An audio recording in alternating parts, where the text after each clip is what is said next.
देखिए, पोस्ट तो खत्म कर दी, लेकिन पंडित जी का मन अभी भी ब्लॉग पर आए एक सवाल पर ही उलझा हुआ है। ऐसे तो रोज ही उनके पाठक उन्हें सवाल भेजते रहते हैं, जिनका इंतजार भी उन्हें हर दिन रहता ही है।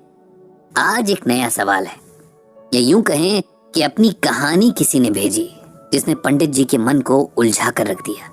ये मेल किसी नए पाठक का था, जो कि इस तरह से था। पंडित जी नमस्कार, मैं आपको कोई सवाल ना भेजकर अपने जीवन की अब तक की कहानी भेज रहा हूँ, और आपसे उम्मीद करता हूँ कि आप इसे पढ़कर अब मुझे आगे अपने जीवन में क्या करना चाहिए इस बारे में बताएंगे। मेरी कहानी कुछ इस तरह से है। मेरा नाम उदय है। मैं उत्तर प्रदेश के एक छोटे से गांव से हूँ। मेरे पिता एक किसान थे इसलिए लिख रहा हूँ क्योंकि अब वे इस दुनिया में नहीं है। मेरे पिता कोई बड़े इंसान तो नहीं थे, लेकिन एक बात जो मैं अपने बचपन की यादों के आधार पर कह सकता हूँ, वो ये कि वे जब तक रहे उन्होंने माँ समेत हम तीनों भाई बहनों को कोई कमी नहीं होने दी। हालांकि उनका साया हमारे सर से बहुत जल्दी उठ गया था। उस वक्त मेरी उम्र शायद 10 साल की रही होगी, और मुझसे बड़ी बहन और भाई 12 और 15 साल के रहे होंगे। सबसे छोटा होने की वजह से मैं अपने पिता का लाडला था, ऐसा मेरी माँ कहती हैं, और कहीं न कहीं मैं भी इस बात को महसूस करता था। तभी तो पिताजी के अचानक चले जाने का सदमा कई साल तक मेरा मन संभाल नहीं पाया था। हालांकि हमें यही बताया गया कि पिता की मौत एक एक्सीडेंट थी, लेकिन मैंने कई बार अपने मामा और माँ की बातों में सुना कि उनके सौतेले भाइयों ने जमीन के लालच में उन्हें मरवा दिया था। हमारे पूछने पर माँ ने हमेशा इस बात को टाल दिया, बल्कि हमें कसम दी कि कभी किसी से इस बारे में जिक्र नहीं करेंगे। पिताजी की मौत के बाद माँ एकदम बदल गई थी। हमेशा डरी सहमी सी रहती, और लगभग हर दिन जब हम पढ़ने बैठते तो माँ कहती कि जल्दी से पढ़ लिख कर इस काबिल बन जाओ कि इस गांव से बाहर जा सको। मैं नहीं चाहती कि तुम लोग यहाँ ज्यादा वक्त तक रहो। समय बीतता गया, हम तीनों को जैसे तैसे माँ पढ़ा रही थी। उनकी सख्त हिदायत थी कि पढ़ाई के अलावा हमें और किसी बात पर ध्यान नहीं देना है। अक्सर मेरे सोने के बाद बड़ी बहन और भाई कुछ बातें करते, जिनमें से मुझे बस यही समझ आता कि एक एक करके हमारी जमीनें पिता के सौतेले भाइयों ने हथिया ली हैं, और हमारे पास खेतों के नाम पर बस कुछ टुकड़े ही बचे हैं। ये भी कि माँ धीरे धीरे अपने गहने बेचकर हमारा पेट भर रही है। इन सब बातों को सुनकर मुझे बहुत दुख होता, लेकिन मैं किसी से बता नहीं सकता था। माँ का सख्त ऑर्डर था, और वैसे भी मेरा दुख सुनने वाला था ही कौन। समय के साथ बड़ा भाई आगे की पढ़ाई करने के लिए शहर चला गया था। इसके लिए भी माँ ने अपने गहने ही बेचे थे। बहन ने आगे पढ़ाई की जगह सिलाई सीखने की इच्छा जताई, तो माँ ने उसे पड़ोस के गांव के स्टिचिंग सेंटर में एडमिशन दिलवा दिया। माँ खुद उसके साथ जाती और उसकी वापसी के वक्त तक केंद्र के बाहर बैठकर इंतजार करती, फिर दोनों साथ ही वापस आते। मैं बहन को चिढ़ाता कि इतनी बड़ी होकर के भी अकेले आ जा नहीं सकती। मैं नहीं जानता था कि माँ किस डर से उसके साथ जाती थी। मैं, जिसने हर वक्त माँ से बस यही सुना कि किसी तरह इस गांव से निकल जाना है। खेतों के नाम पर जो चंद टुकड़े बचे थे, माँ उनमें बहुत मेहनत से फसल लगाती। हालांकि उनसे फसल के नाम पर कुछ भी ना निकलता, लेकिन माँ उन खेतों को बंजर नहीं छोड़ना चाहती थी। तो कहती कि उनके स्वर्गवासी सास ससुर और पति की निशानी है ये खेत, इन्हें जब तक हो सकेगा आबाद रखूंगी। मेरे बाद तुम लोग जो चाहे करना। मैंने उन खेतों के प्रति माँ का गहरा लगाव महसूस किया था। जितनी देर वो खेतों में काम करती, खुश दिखती, घर लौटते ही उनके चेहरे पर अजीब सा डर और उदासी फैल जाती। इस दौरान भाई की ठीक ठाक नौकरी लग गई थी, तो उसकी मदद से घर के हालात संभलने लगे थे। मेरी स्कूल की पढ़ाई पूरी हो गई थी, और मामा ने बहन के लिए भी कोई अच्छा रिश्ता देखकर उसकी सगाई करवा दी थी। अब मुझे भी गांव से बाहर जाकर आगे की पढ़ाई करनी थी।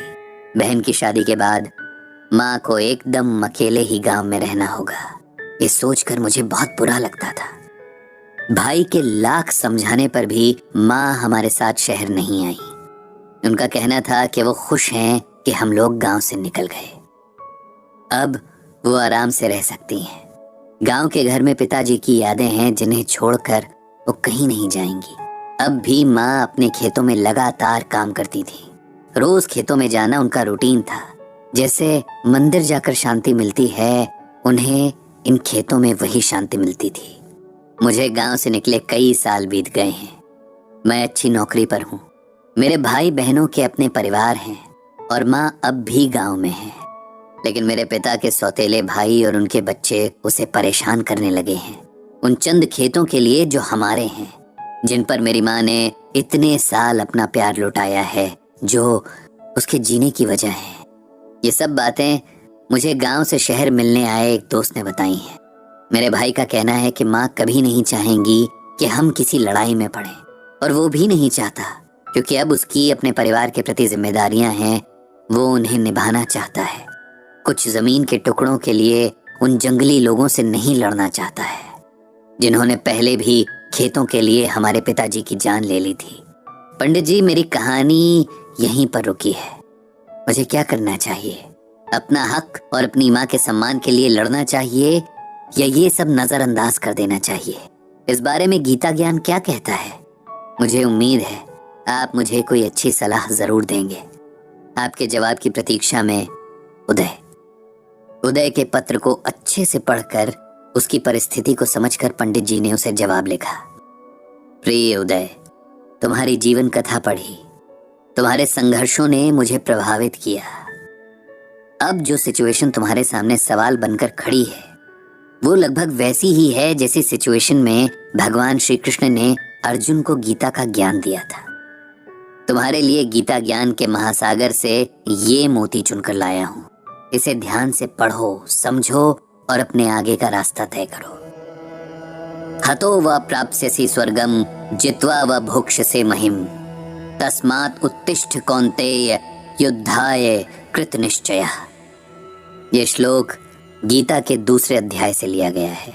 इसका अर्थ है कि हे अर्जुन, यदि तुम युद्ध में वीर गति को प्राप्त होते हो तो तुम्हें स्वर्ग मिलेगा, और यदि विजयी होते हो तो धरती का सुख पाओगे। इसीलिए उठो हे कौन्तेय और निश्चय करके युद्ध करो। अर्जुन भी तुम्हारी तरह संदेह की स्थिति में थे कि क्या करें। एक तरफ उनके और उनके परिवार के सम्मान का प्रश्न था, तो दूसरी तरफ युद्ध भी अपने ही भाइयों, मित्रों और गुरुओं से लड़ना था, जिसकी गवाही उनका मन नहीं दे रहा था। तब भगवान कृष्ण ने उन्हें समझाया कि धर्म युद्ध में एक पक्ष को चुनना ही पड़ेगा, क्योंकि एक समय के बाद अन्याय के प्रति चुप रहना समझदारी नहीं, कायरता कहलाता है।